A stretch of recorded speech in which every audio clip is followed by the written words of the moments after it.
Have you ever felt stuck in that painful waiting season where everything around you seems to be moving forward, but your own prayer, dream, or breakthrough feels strangely delayed? You look up and whisper, "God, if you are really as powerful as I believe, then why is this taking so much longer than it should?" That quiet frustration is something almost every believer faces at some point. We wonder whether God is saying, "No," or if He has simply forgotten about us. But what if the delay is not a denial, but a deliberate act of love from a wise Father who knows exactly what He is doing? Take the story of King David. He had a burning desire to build a magnificent temple for God, a place where God's presence would dwell. No one seemed more qualified. He was a passionate worshiper who had written countless psalms. Yet when he shared his plan, God's answer was not the enthusiastic yes he expected. Instead, God said, "Not you, David. Your son Solomon will build the temple." David had shed too much blood as a warrior, so the honor went to his son. But here's the beautiful part. Even though David wouldn't build it himself, he spent the rest of his life quietly collecting materials, stones, and resources for a project he would never personally see completed. He worked faithfully for a dream that would bless the next generation.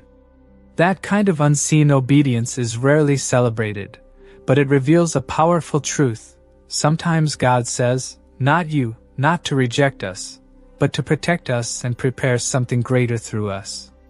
Why does God often slow things down? Because He is not just a miracle worker, He is the greatest teacher. A good teacher never rushes the student.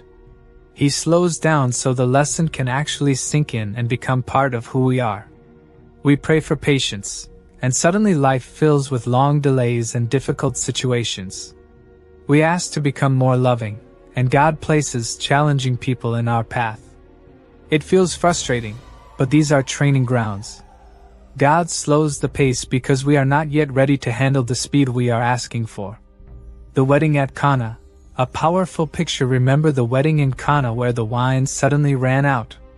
In that culture, it was a moment of deep embarrassment and shame for the host.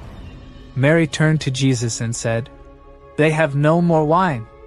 Jesus replied, "My hour has not yet come." But Mary didn't argue. She simply told the servants, "Do whatever he tells you." Jesus then gave an unusual instruction. Fill the large stone jars with water. These jars were massive. Each could hold 20 to 30 gallons. The servants had to walk back and forth to the well again and again, carrying heavy buckets, filling every jar completely to the brim. It was tiring, time-consuming, and looked completely pointless. After all, how can plain water become fine wine? They kept obeying even when nothing seemed to be happening. Only after every jar was filled to the brim, and they drew some out, did the water turn into the best wine anyone had ever tasted. Jesus could have instantly turned the well into wine or performed the miracle with much less effort. But He chose the long, ordinary process because the real miracle was not just the wine. It was building faith and obedience in the hearts of those who served. What this means for you today, if you are feeling behind right now, whether in your career, relationships, ministry, or personal growth, remember this: the delay may be God's way of preparing you. Don't get lost in the math of how long or why me. Instead, focus on one simple thing. Do whatever He tells you right now in this next small step. Every time you keep pouring that water, taking the next obedient step even when it feels useless, your faith is growing stronger in ways you cannot yet see. And when God's perfect timing arrives, He will turn your ordinary obedience into something extraordinary.